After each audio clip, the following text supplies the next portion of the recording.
tinha cor. A cruz foi o pincel do autor. O maior pintor do mundo está pintando a minha história. E ele assinou a obra que sou eu. E na assinatura está escrito eu.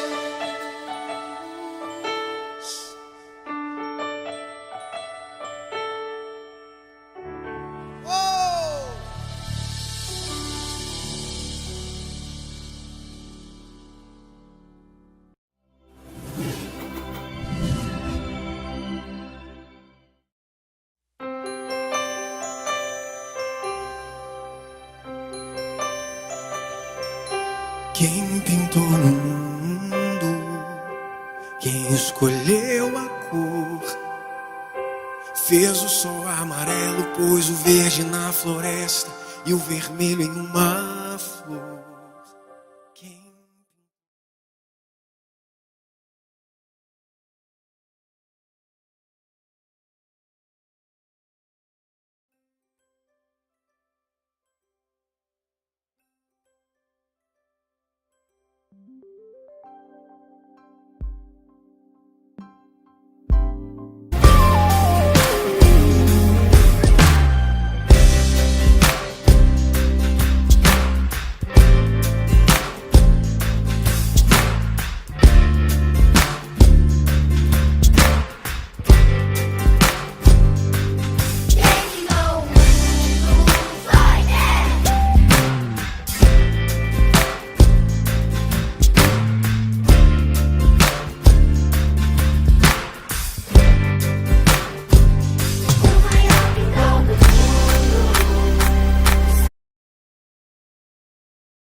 Boa tarde, a paz do Senhor, povo de Deus, mulheres formosas. Nessa tarde de quinta-feira, nós estamos aqui no Dia das Crianças, um especial Dia das Crianças aqui, que é bem mais direcionado aos pais do que para as próprias crianças. Achei interessante trazer esse tema hoje para dar um direcionamento aí para os pais, para as mães que estão nos ouvindo. E é com muita alegria que nós começamos mais um programa Formosas. Deus abençoe você que está aí do outro lado. Quero fazer uma oração para estar bem conectada com o Espírito Santo de Deus aqui, que essa conexão venha tomar conta, venha ser abundante, não só aqui, mas aí na sua casa também, tá bom? Senhor, quero pedir a tua presença aqui conosco, ó Deus, que essa tua vontade, Senhor, que é grande, é soberana, Senhor, é poderosa, venha entrar em cada lar, ó Pai, que haja entendimento, compreensão de tudo aquilo que vai ser falado aqui, Senhor, em nome de Jesus. Amém? Eu hoje decidi fazer esse programa. Hoje não tem, né, uma convidada para esse momento aqui, porque eu precisava falar com você, mamãe, com você, papai, sobre algumas coisas que você precisa entender para ajudar no convívio familiar com relação a essa criança. Eu não sei quais têm sido os desafios que você tem tido aí com a sua criança, mas esse programa é para ajudar você, para entender essa situação. Eu vou trazer aqui algumas questões que acredito que vai estar ajudando você, tá? Como texto base desse programa de hoje, eu quero ler para vocês aqui o livro de Marcos, no seu capítulo 5 e no versículo 35, que diz assim: estando ele ainda falando, chegaram alguns do principal da sinagoga, a quem disseram: a tua filha está morta. Para que enfadais mais o mestre? Para que incomodar mais o mestre, né? Porque esse pai aqui, né, que é Jairo, ele foi atrás de Jesus porque precisava de uma cura para sua filha. Ele sabia que Jesus poderia fazer alguma coisa para sua filha. E ali aquela palavra que veio para ele, talvez ele ficou até desanimado, né? Houve ali uma tristeza de saber que a filha dele estava morta e que Jesus ainda não tinha chegado na casa dele. Mas o Senhor acalmou o coração de Jairo. Eu acho tão bonita essa palavra, porque a gente vê a mulher cananeia, ela vai atrás de Jesus também, porque a filha dela estava dando bastante trabalho, endemoniada. Imagina conviver com uma filha o tempo todo endemoniada, dentro do lar. A gente não sabe assim, né, especificar quanto tempo essa mulher viveu com essa menina desse jeito. A gente não sabe falar, mas a gente sabe que essa convivência, ela é adoecedora.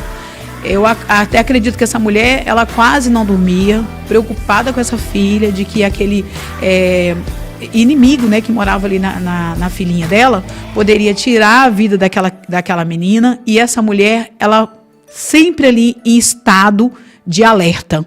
Foi atrás de Jesus e o Senhor liberou a bênção para ela. Quando ela chegou em casa, a filha já estava em casa em sã consciência. Então a gente vê na Bíblia mães e pais em busca de cura, de libertação para seus filhos. E aqui nós vemos Jairo atrás de Jesus, querendo a cura para essa filha. A mulher cananeia não tem o esposo, não tem o pai dessa menina indo atrás para buscar a cura. Na história de Jairo, a gente não vê a mãe indo atrás, talvez fragilizada porque ficou em casa cuidando da filhinha, né? Mas esse pai se posicionou e ele foi atrás, em busca da cura da filha, e foi atrás de quem poderia resolver o problema dele. No Antigo Testamento, nós vemos a mulher sunamita que recebe um grande milagre, e aquela mulher, o Senhor, né, abençoou o ventre dela, e aquela mulher, ela gera aquela criança. Depois de um tempo, aquela criança já havia nascido, e aí aquela criança cresce. Um dia ele está com o pai, a cabecinha daquela criança dói, daquele menino, e ele vai para casa e morre no colo da sua mamãe. Outra história que eu quero trazer para vocês aqui é sobre Moisés, que antes de Moisés nascer, houve uma luta muito grande, né? Uma sentença de morte. Esse menino, ele nasce num conflito de muitos medos de morte. E ele é colocado ali no cestinho. E Deus abençoou que ele foi acolhido ali, né, pela filha de Faraó. Mas crianças que nascem também dentro desse contexto de medos de morte, trazem também as preocupações aí com o corpo físico, porque a criança pode reagir, esse corpo pode reagir de alguma forma dentro de um contexto, né, de medos de separação, de medo de morte. Isso desencadeia problemas cognitivos, tá? Quero falar também sobre aquela criança que estava junto com a mãe, e Elias chega na casa, e essa casa havia fome. E ela disse para Elias: eu vou cozinhar para mim e para o meu filho, depois disso nós vamos morrer. Mas ela creu na palavra do profeta. Ela deu a primícia ali para o profeta, como se estivesse entregando a Deus, né? O profeta simbolizando Deus. E depois que ela entregou a primícia para ela, daquele alimento que ela achava que ela tinha, é o último, o Senhor prosperou, multiplicou na casa dela. Não faltou para ela. Não faltou para o filho. Deus fez com que a água do Querite secasse para providenciar para essa mulher o alimento que ela tanto precisava. São muitas histórias bíblicas, né, que a gente vê os pais atrás de bênção para os filhos, e esses filhos recebendo um grande milagre. Eu recebo no consultório mães que têm reclamações, né, porque o filho não consegue aprender, ele está bloqueado, não dá conta de compreender o que está sendo falado na sala de aula. Às vezes uma agitação muito grande, ele não consegue ficar sentadinho aprendendo. E aí tem todo um contexto, né, que os professores começam a observar e falam: essa criança tem todo um sintoma de TDAH. Esse é o primeiro aqui que eu quero falar para vocês sobre essas crianças e essa preocupação que vem sendo gerada aí dentro do coração desses pais. Irmã Jane, o que acontece? Por que o meu filho está desse jeito? Por que desenvolveu esse sintoma físico, né? Por que ele não consegue sentar? Por que ele está tão inquieto? Para começar, eu quero falar para você de um depoimento, de um atendimento que eu dei para uma criança. E essa criança tinha uma inquietação muito grande. A escola deu um laudo para ser apresentado para o psicólogo. Essa mãe veio até mim, me procurou para a gente entender esse conflito dessa criança. Então, eu quero contar para vocês o que aconteceu com essa criança, para que vocês venham assim se conectando com aquilo que eu quero explicar para vocês, tá bom? Então, essa criança, ela era uma criança muito agitada e ela não conseguia ficar sentada, fazendo a sua atividade, estava com dificuldade para desenvolver os deveres, né, que a professora passava, agressivo também, sempre correndo.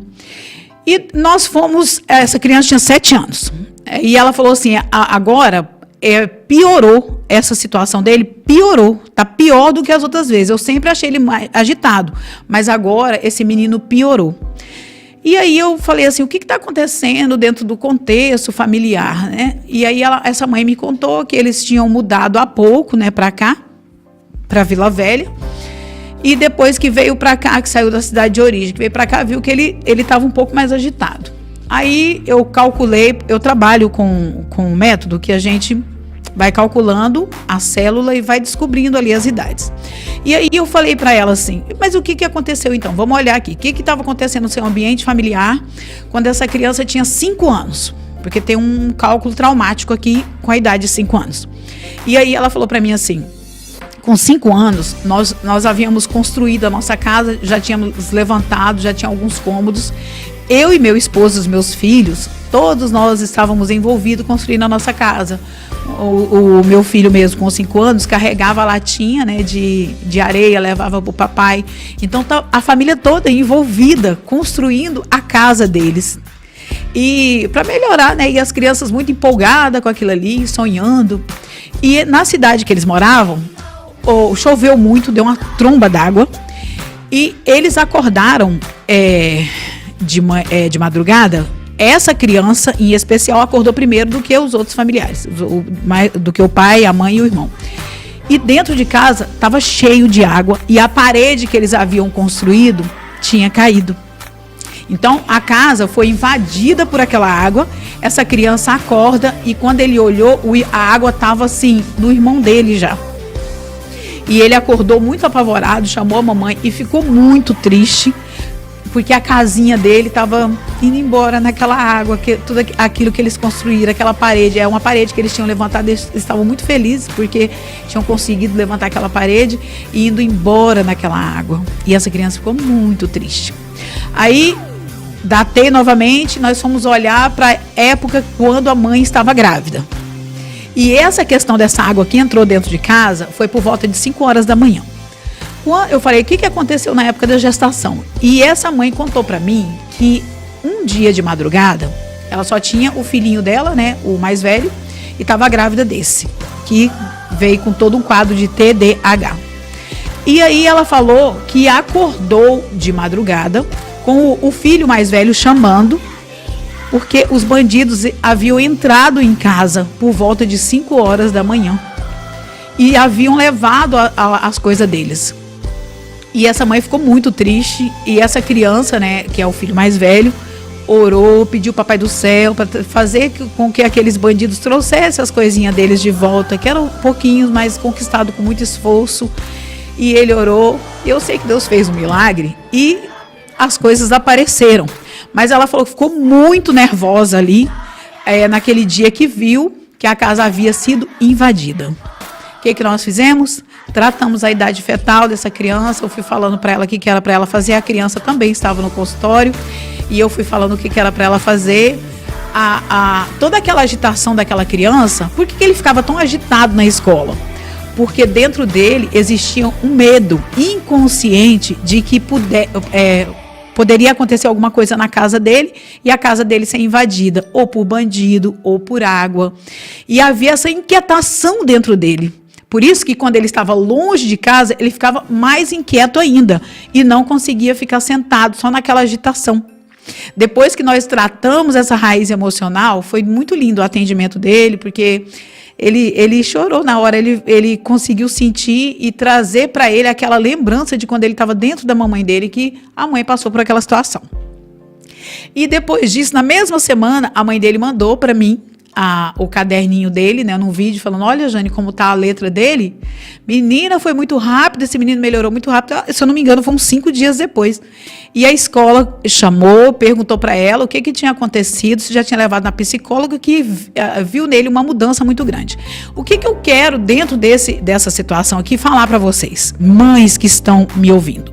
O que a sua criança passou dentro do seu ventre, de repente, é por causa daquela situação que a sua criança ela está apresentando esse quadro de inquietação. E isso pode ser tratado. Eu atendi uma criança autista que ele não gostava nem do número 5 e nem do número 3. Aí nós fomos pesquisar e eu perguntei para a mãe como que foi, né, na época da gestação. Porque toda vez que ele olhava para o número 5 de EVA e o número 3, ele rasgava. Ele não gostava desses dois números. Os outros não. Mas o 5 e o 3 era ver, ele rasgava com muita raiva. Aí eu falei para ela o que tinha acontecido, como foi a gestação. Ela falou, minha gestação foi tranquila, foi uma criança planejada, eu e meu esposo, nós queríamos muito. Nós tínhamos todo o suporte, tinha condição de comprar tudo, não faltou nada. Só que eu passei muita raiva o dia que eu precisei ir para o hospital para tê-lo. Porque quando eu cheguei lá, olha só o que ela me disse. Eu cheguei lá no dia 5, acho que é 5 de fevereiro que ela me falou. E eu tive que esperar 3 dias para ele nascer, e o médico fazendo hora comigo e eu sentindo muita dor. Foi quando apareceu uma médica no 3º dia e falou para mim, não, nós vamos fazer a cirurgia dela agora, porque já era para ter feito. Por que será que essa criança não gostava do número 5 e do número 3? Ele memorizou, a célula, o corpo dele memorizou que foram dias traumáticos de quando ele estava dentro da mamãe dele. Então, eu quero que você lembre aí, Jane, meu filho tem um TDAH, o meu filho é uma criança inquieta, o meu filho tem um déficit de atenção, ele não é inquieto, mas eu vejo que ele tem uma dificuldade de conexão, ele tem uma dificuldade de aprendizagem, parece que ele está sempre no mundo da lua. Primeira coisa que eu quero que você faça, mamãe, você também, papai, vamos olhar para o que aconteceu enquanto essa criança estava sendo gerada, principalmente os 3 primeiros meses de vida. Tá? Tem uma criança que eu conheço, né? Ele também já foi atendido e ele desenvolveu o TDAH, mas quando foi para ele nascer, ele foi uma criança muito desejada, e quando foi para ele nascer, a mãe teve uma pré-eclâmpsia e ele passou uns minutinhos ali da hora de nascer, faltou um oxigênio ali no cérebro dele na hora de nascer. Ele veio ao mundo perfeito, mas essa criança desenvolveu também esse TDAH, uma criança muito agitada, batia muito nos coleguinhas, muito agressivo. E o contexto dele, desse sintoma que o corpo dele trazia, era por causa daquele momento de muito estresse quando foi para ele nascer. O medo da mamãe morrer, o medo de morte que cercava ele, tá? Então, para um pouquinho, respira aí e dá uma olhada para o que estava acontecendo na sua vida quando essa criança estava sendo gerada. Houve separações? Houve agressões? Estava havendo muitas agressões verbais e físicas? O que estava acontecendo com essa criança? Eu atendi também um outro caso que na época que a mãe estava grávida, o pai da mãe faleceu e foi uma morte assim repentina. Foi muito rápido a morte. Chegou a ligação que o pai dela havia falecido, né, de infarto fulminante. Essa criança desenvolveu a psoríase, tá? Conflito de separação. Quando há um conflito de separação, foi tirado com muita violência, essa criança pode desenvolver esse problema de pele, psoríase, dermatite. Sua criança tem psoríase? Tem dermatite? Então, precisa olhar para o contato indesejado. Talvez é um contato que essa criança não queria, mas pode ser um contato que essa criança queria e não pôde. Atendi uma criança com dermatite, 12 anos ele. até foi no atendimento online. As pernas dele tinha muita dermatite. A região das pernas era onde mais tinha. E ele se coçava bastante. E aí na igreja, ele era tocador na igreja. Os instrumentistas, ele começava a tocar e ele ficava meio nervoso. E ele começava a coçar. E os instrumentistas ali, os colegas, começaram, né, a ficar com aquela zoação com ele, negócio de coça-coça e tal. E ele foi ficando tão retraído que ele ficou com vergonha de estar ali, já não estava querendo mais tocar. A paixão dele tocar, né, a guitarra, o violão. Mas ele foi parando e foi falando para a mãe: eu não quero ir para a igreja, eu não quero estar mais lá. E aí a mãe descobriu que era esse fato. A mãe me procurou e nós fomos descobrir a origem da dermatite. Sabe, gente, apareceu a idade de 2 aninhos. Aí eu perguntei pra ele o que foi, né, que aconteceu. Ele falou que com 2 anos foi quando o pai dele tinha ido para os Estados Unidos. Perdeu o contato com o papai. Então, a dermatite dele era muito mais nas pernas. Por quê? Foi o meu pai que foi embora. E ele sentia muita falta desse pai. Perdeu o contato. Por isso, a pele dele reclamou, engrossou. Veio toda aquela coceira, a dermatite, a psoríase está nesse contexto. E engrossa para proteger. É como se o corpo dele estivesse falando: nós estamos aqui, nós vamos proteger você. Porque o corpo adoece para proteger a gente. Então, o corpo criou aquela camada mais grossa, mais alta, espessa, para poder ajudar o corpo, entendendo que daquela forma estava protegendo aquela criança, daquela separação, daquele contato que ele perdeu com o pai. Eu quero que você preste atenção aqui no que eu estou falando e veja se faz sentido para você. Se o seu filhinho que tem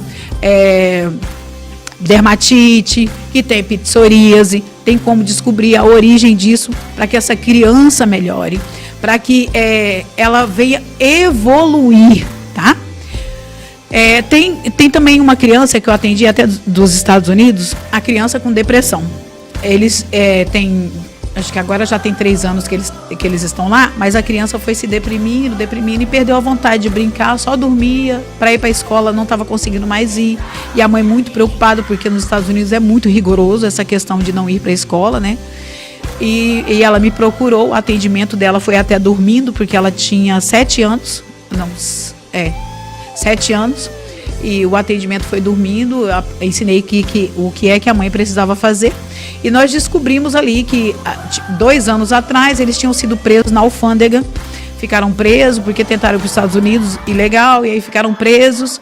E aquele envolvimento, coisa de polícia ali, eles ficaram presos e foram deportados. Aí depois tentaram novamente, ficaram presos, mas foram liberados para estar nos Estados Unidos, junto com o pai. O pai já tinha ido, mas aí ela precisou ir junto com essas meninas. E aí o pai, o convívio familiar, isso aqui eu quero que vocês prestem bastante atenção, tá? Porque o convívio familiar, o ambiente onde a criança está, pode ser um ambiente que esteja adoecendo essa criança. O ambiente, quando há um desequilíbrio, quando há uma desordem, essa criança, ela pode adoecer e muito. E ela adoece porque ela entende inconscientemente que está protegendo os pais com essa doença. E aí, essa criança, com muito medo, porque o pai no Brasil era muito agressivo, agrediu a mãe algumas vezes, e agora ela estava longe da família de origem, que era a família, os avós, saíram de perto dos avós, foram para os Estados Unidos, agora só está essa família lá. E essa criança foi se deprimindo, porque sentia falta dos avós, e dentro dela, no inconsciente dela, agora a gente está aqui só com o papai, com a mamãe, e pode ser que a minha mamãe vai morrer, e eu também vou morrer, porque quando datamos ali, eu falei, o que aconteceu quando ela tinha 3 anos? E a mãe me falou que o pai ficou muito nervoso, houve uma briga muito grande dentro de casa, o pai pegou a arma, apontou tanto para a mulher quanto para as filhas e falou que ia matá-las. Aí a polícia veio, levou ele ficou preso. Então aquela criança, agora nos Estados Unidos, junto com esse pai e com essa mãe, já vem com uma memorização nessa célula de polícia, né? Ela ficou presa na imigração. Lá com 3 aninhos, o pai foi preso, tinha arma, medo de morte. E agora ela está bem longe do país de origem, que é o Brasil. E os medos dela foram tão grande que essa menina se deprimiu, muito triste. e perdeu a vontade de viver. Ela falou para a mãe dela que não estava mais com vontade de viver. E a mãe dela mandou foto para mim e falou: minha filha só fica assim, abatida, sem fome e só falando de vir embora pro Brasil. Ela falou: Jane, mas eu não posso ir embora agora porque eu tenho que pagar minha dívida.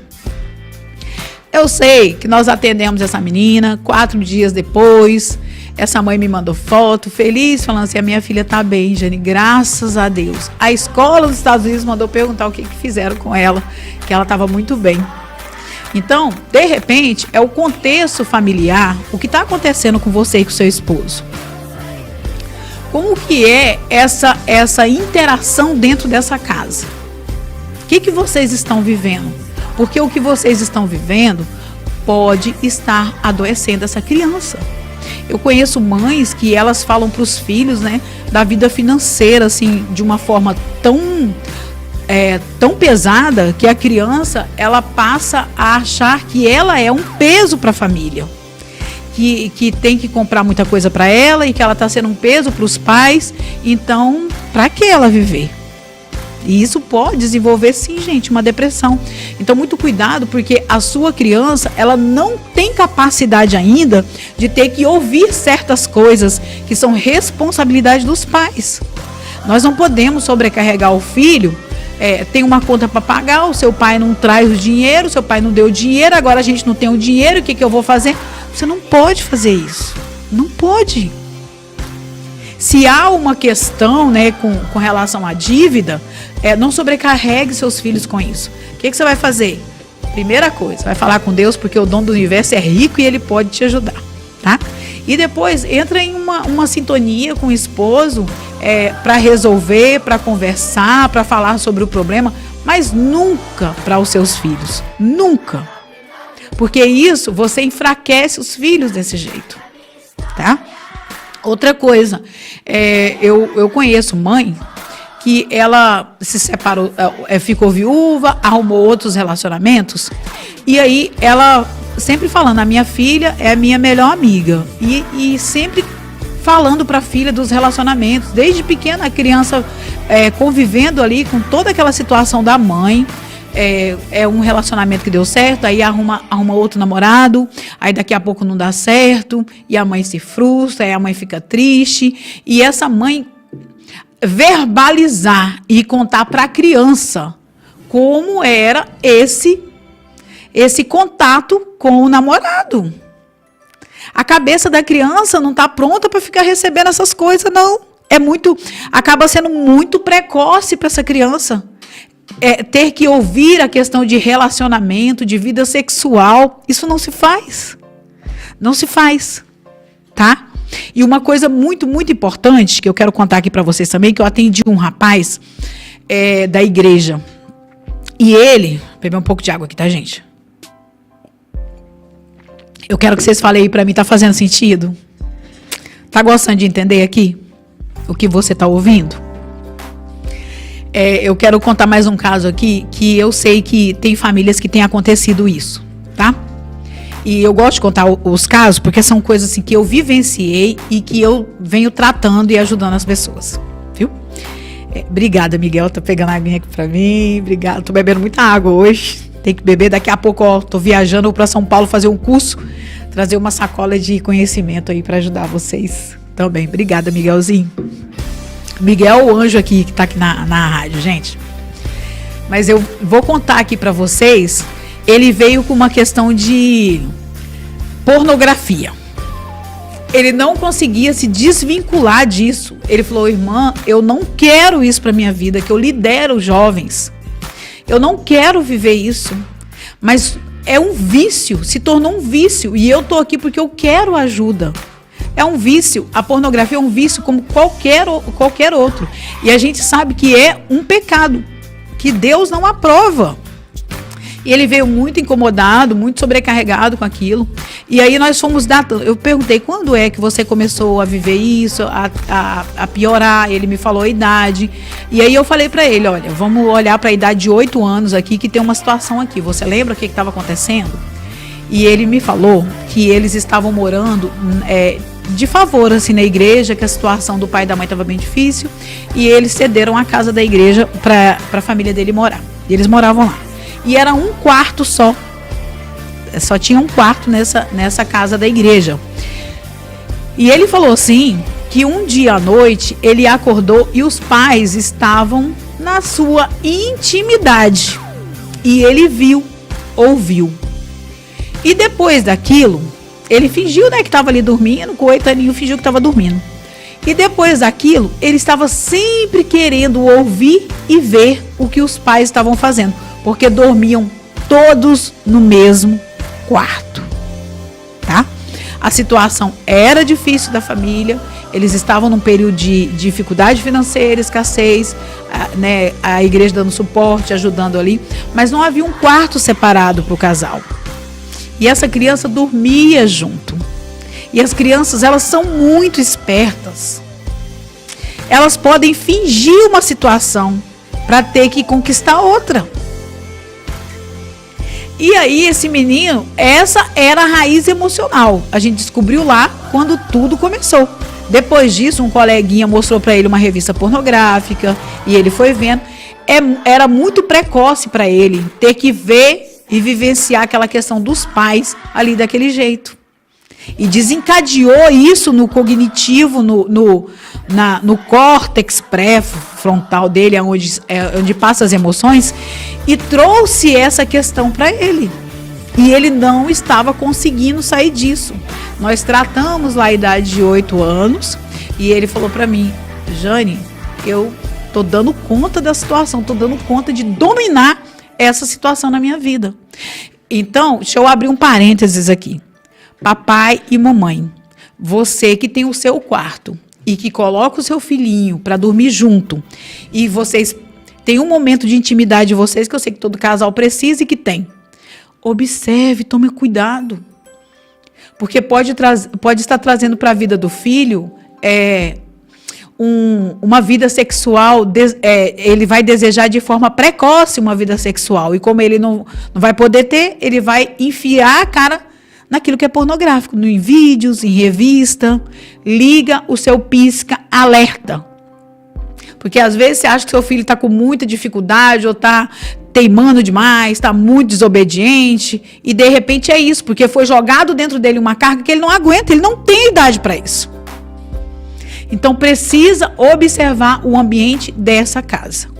Crianças que às vezes são muito agressivas, às vezes elas estão reproduzindo o que elas estão recebendo. Estão sendo muito agressiva na escola. Que agressividade é essa que ele está recebendo dentro de casa? Que falta de atenção é essa? O que está acontecendo nesse ambiente familiar? Porque essa criança está chamando a atenção. O que está acontecendo aí dentro do lar? Para essa criança estar com esse comportamento. Porque na escola a criança reflete aquilo que ele está recebendo. Está havendo um desequilíbrio.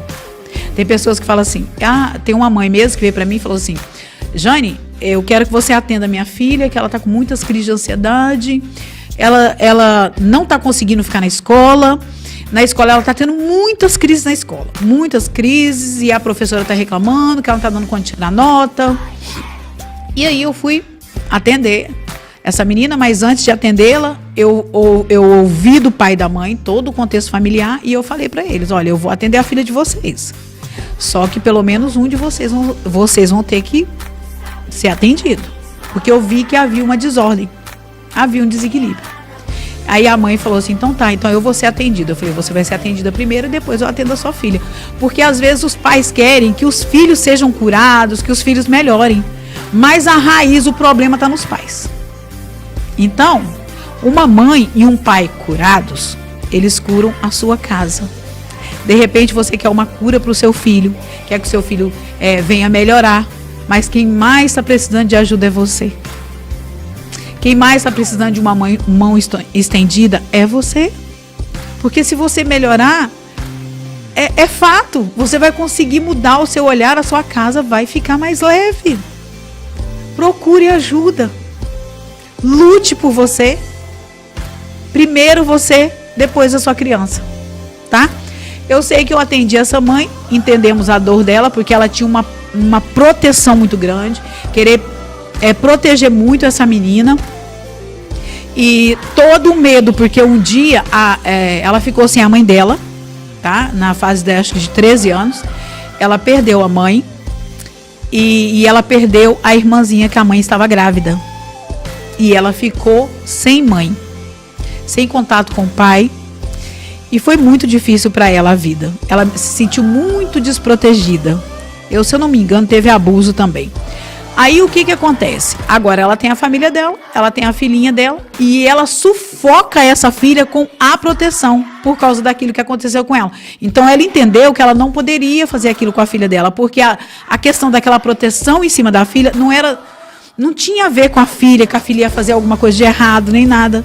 A questão era dela, o medo da desproteção que ela passou na vida. E com isso ela vinha trazendo um problema para dentro do lar dela com a filha dela. Quando eu fui atender a filha dela, eles são bem religiosos, e a filha dela falou para mim, eu não aguento mais ficar na igreja.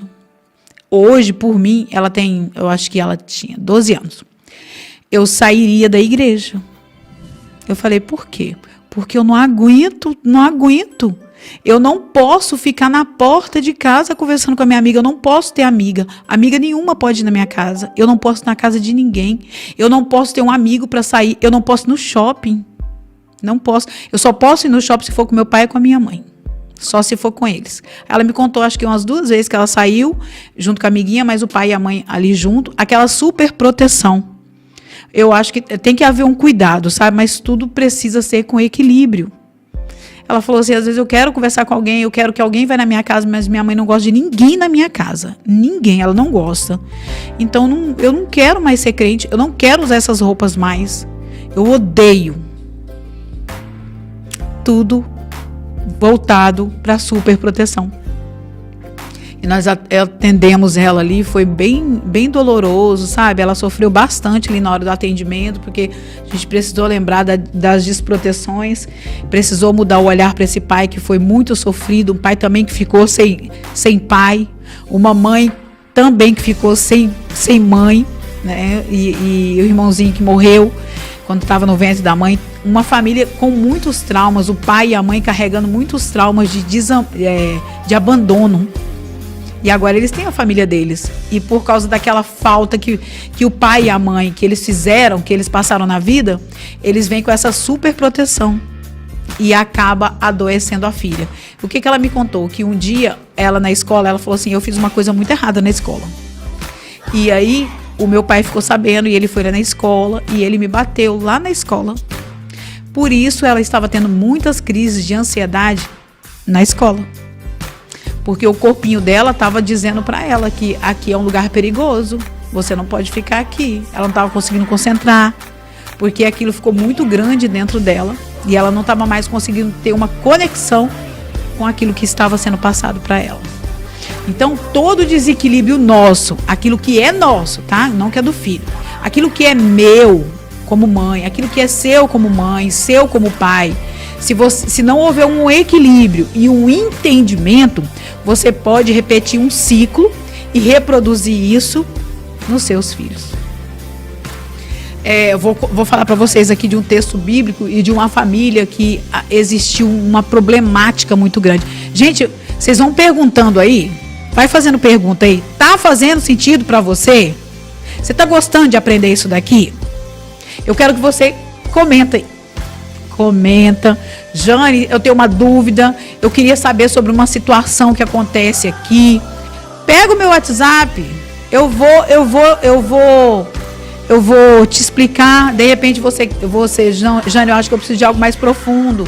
Eu acho que eu preciso de uma sessão para curar minha dor, para parar. Uma vez Deus disse para mim, tá, gente? Deus falou para mim. Eu fui corrigir meu filho, falei algo com ele que o Espírito Santo de Deus não gostou. O Espírito Santo de Deus falou para mim, pare de derramar amargura em cima de quem precisa de remédio. Tá? Então as nossas amarguras, a gente está sempre querendo derramar em cima dos outros.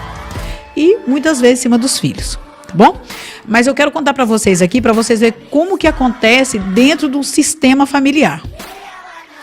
Vocês lembram de Abraão? Deus disse para ele assim, olha, eu vou dar muitos filhos para vocês.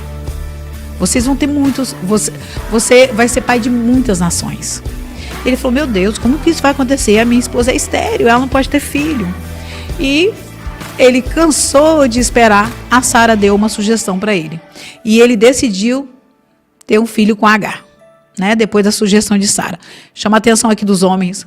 Cuidado com a sugestão das mulheres. Muitas mulheres dão a sugestão, são as conselheiras, as adjuntoras. Vem de Deus, muitos conselhos, muitas orientações, mas às vezes não, tá? Porque a mulher tem TPM. Se ela te der um conselho na TPM, pode ser que venha da carne, é uma fase que os hormônios estão aí aflorados, a gente fica muito estressada, e pode ser que tá vindo uma opinião aí que não vou falar nem vem do inimigo não, mas da carne mesmo, tá?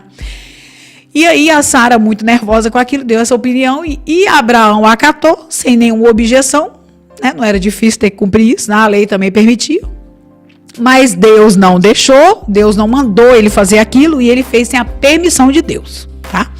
E ele teve um relacionamento com Agar, e Agar ficou grávida.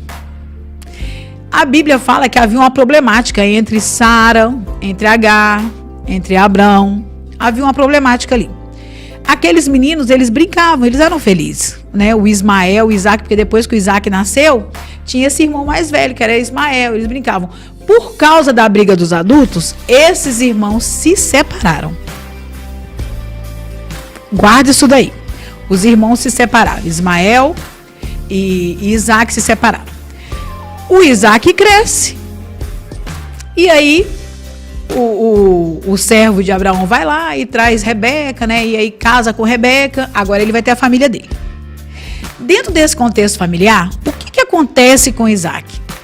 A esposa dele é estéril, igualzinho à mãe. Olha o ciclo que está se repetindo. Igual à mãe.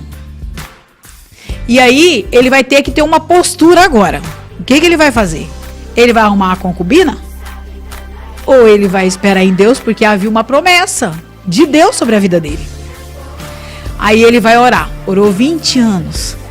Mas ele aprendeu no ambiente familiar dele que arrumar uma outra mulher era um problema, porque doeu muito nele ter que se separar do irmão. Então ele aguardou no Senhor. E o Senhor abençoou o ventre de Rebeca. E no ventre de Rebeca não foi gerado só um, foram gerados 2 filhos. O Isaac conseguiu honrar o pai dele, não se envolvendo com outra mulher, mas tendo apenas Rebeca como sua esposa oficial e a mãe dos seus filhos. Ele honrou. Isso é honrar pai e mãe, tá, queridas? Isso é honrar pai e mãe. Então, ele conseguiu honrar o pai dele. Aí, essas crianças, você vê que olha o que acontecia dentro da barriga da mãe. Toda aquela briga. Um dia a Rebeca fala, Deus, o que está acontecendo aqui dentro de mim? Olha isso aqui. E Deus fala para ela, dentro de você, tem 2 nações aí. E o maior vai ter que servir o menor. Esse é o meu projeto de vida.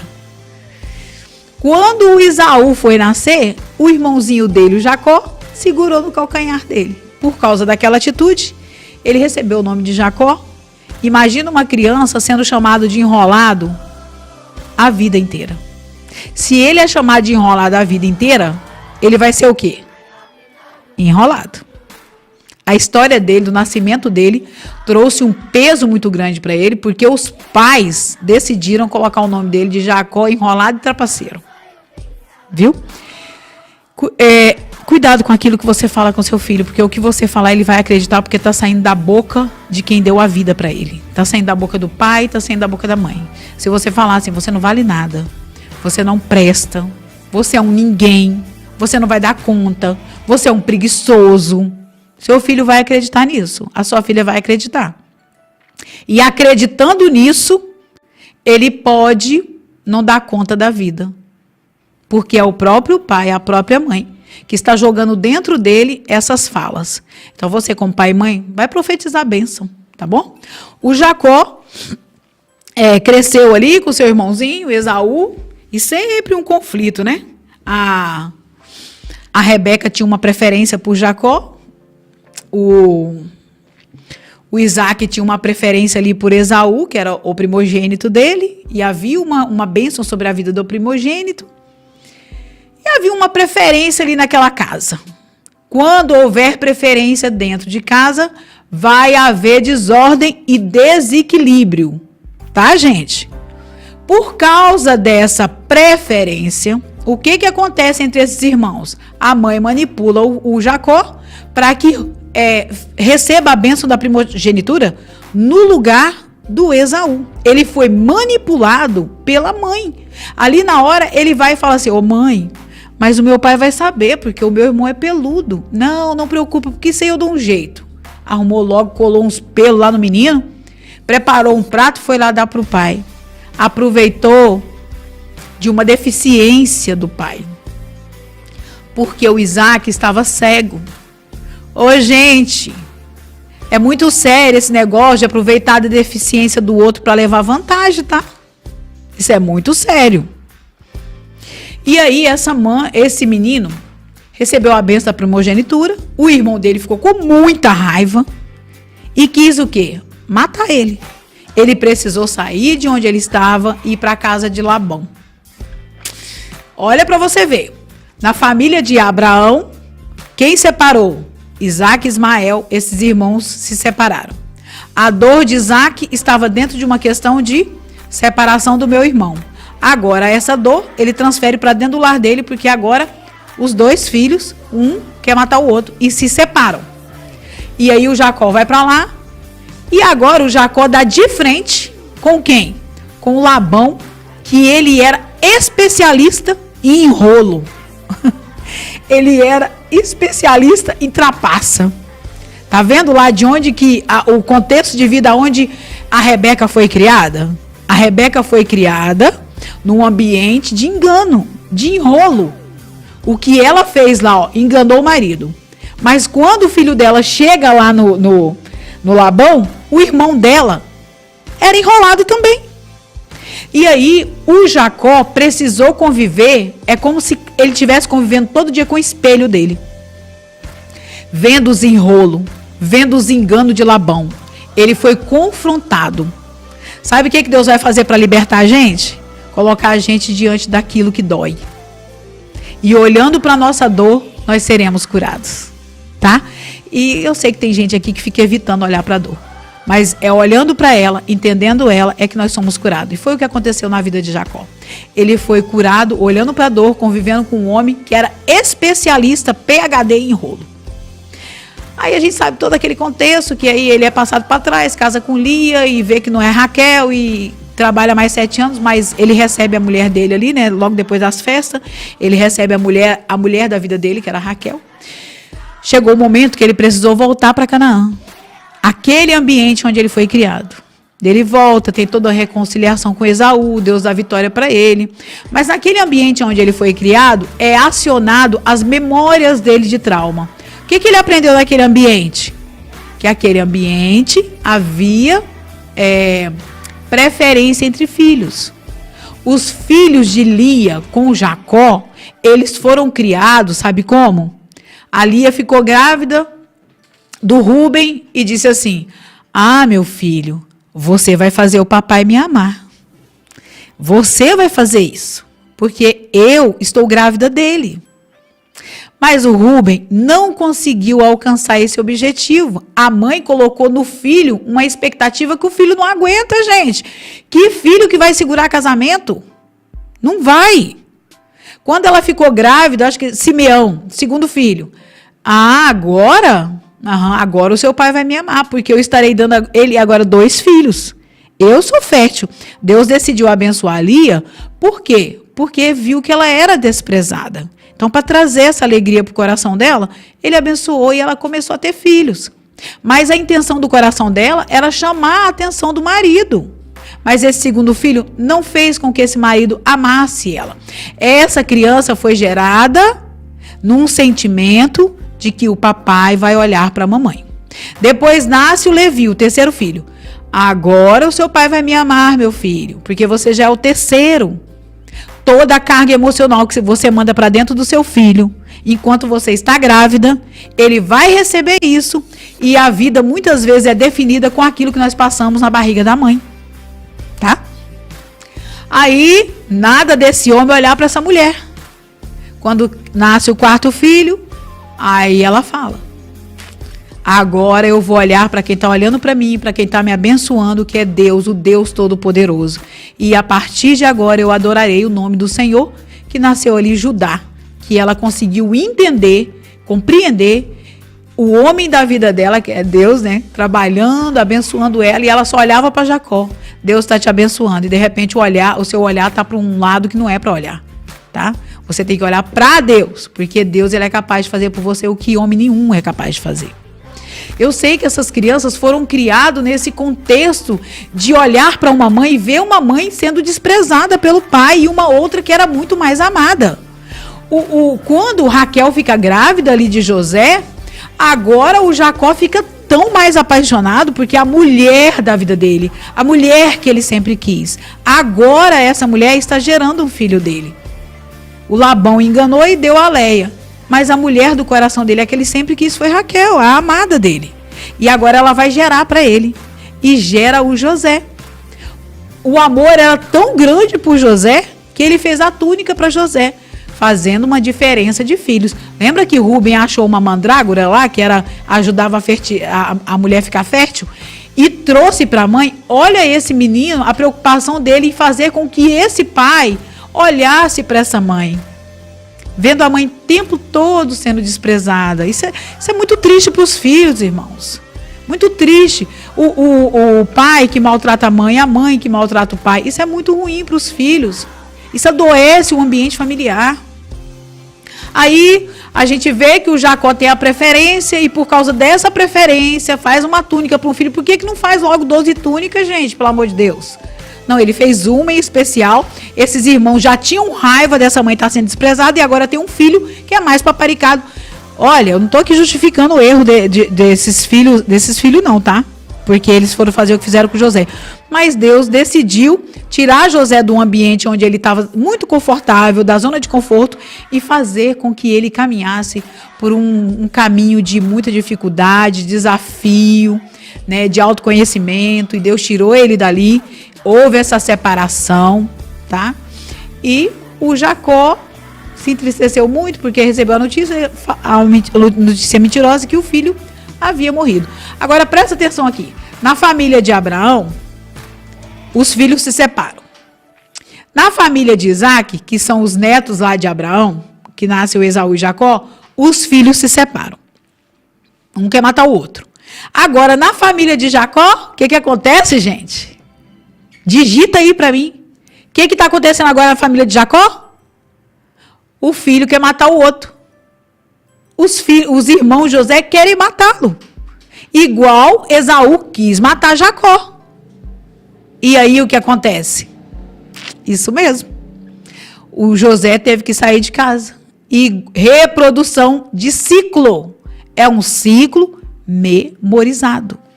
Eu não sei, talvez você esteja repetindo um ciclo aí, o seu pai te chamava de burro, você acaba chamando o filho de burro, o filho cresce, daqui a pouco chama o seu neto de burro, você é lerdo, e aí ouviu muito isso, daqui a pouco você está falando.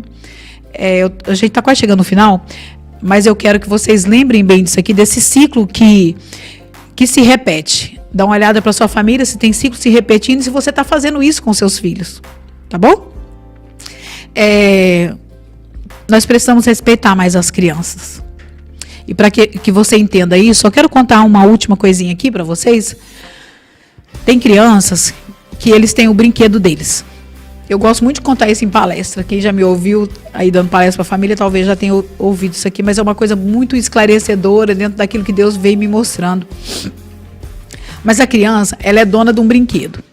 Aí o primo chega em casa e vem visitar a família, e o primo começa a chorar porque ele quer aquele brinquedo. Mas o dono do brinquedo não quer dar. Aí a mãe acha ruim com o filho, porque o primo tá chorando, o sobrinho tá chorando. Ela acha ruim, chama o filho de malvado. Você é muito ruim, seu egoísta. Dá esse brinquedo pro seu primo agora, E aí o egoísta, né, que a mãe falou, tem que ceder o brinquedo que é dele, que ele é o proprietário. Ele cede o brinquedo pro primo. O primo vai sorrir feliz e o dono do brinquedo, ele fica lá de castigo. Não é engraçado isso? Se fosse o seu carro, o seu brinquedo, você como adulto, o seu carro você dá? O seu sapato, a sua bolsa, a sua roupa, você dá para sua coleguinha, para sua prima, para ir, para... Se você não quiser dar, você vai dar? A criança precisa ser respeitada. Por isso que tem um monte de gente mimado na igreja, que na hora que fala assim, fala um não, ele já fica chateado, já fica com raiva, não quer mais ir na igreja. Porque foi criado recebendo e as pessoas tendo que dar na mão dele. E aí ele fica mimado. E aí na igreja também tem um monte de gente que não sabe falar não. Fala sim, sim, sim, porque aprendeu desde criança que ele é um egoísta, um malvado, que ele tem que dar, que ele tem que fazer muito para os outros, aí acaba fazendo muito para o outro e pouco para ele. Isso também adoece. Então volte a olhar para sua criança com respeito a essa criança, tá bom? Observa a sua criança. Adolescentes muito quieto, muito calado, precisa ligar o pisca-alerta, gente. Precisa. E ajudar o seu filho. Talvez, eu sei que Deus é poderoso, né? Deus liberta e cura. E muitas vezes não precisa nem de passar pela medicina, não precisa. Mas tem momentos que precisa. E o que é possível pra gente, Deus não vai fazer. É quando o limite, quando a gente chega no limite, quando acaba os recursos, quando você vê que não tem mais jeito, é que Deus vai entrar. Eu não sei se chegou o momento na sua vida que você está no seu limite. E você está uma mãe muito cansada, um pai muito cansado e não sabe de onde que vem toda essa situação. Eu estou aqui para te ajudar, se você precisar, eu vou conduzir você nesse seu processo de autocura, a compreender e entender muito mais a sua criança, tá bom? Para que nós tenhamos crianças mais saudáveis dentro de casa, na escola, na igreja, para que esse ambiente familiar venha ficar mais saudável. Hoje é um especial Dia das Crianças, mas é um especial muito, muito especial mesmo, que é para os pais, que são vocês que conduzem essas crianças para a vida e precisam entender a dor de vocês para poder ajudar a sua criança, tá bom? Se você gostou aí do programa e quiser me seguir lá no Instagram, Terapeuta Jane Aguiar, nós estamos aqui toda quinta-feira no programa Formosas. Semana que vem, na quinta-feira, 13h, estaremos aqui novamente e você venha para cá aprender. Nós teremos um podcast com uma especial, uma querida. Depois segue lá, ó, que vocês vão ver as postagens. Vou trazê-la aqui e vocês vão aprender muita coisa com ela, tá bom? Não vou falar agora, mas ela vai estar aí nos posts aí, nos cartazes. E você venha para cá aprender, tira essa uma horinha aqui para aprender conosco, para melhorar a vida, para levar uma vida mais leve, tá bom? Um beijo, criança. Feliz Dia da Criança. Feliz Dia da Criança pro papai e pra mamãe também, que um dia já foi criança. Talvez umas crianças aí, né, que foram muito machucadas. Um beijo, um abraço para vocês. Continuem com Deus, porque eu sei que Ele está com vocês. E até semana que vem, querendo Deus. Beijo, gente. Paz do Senhor.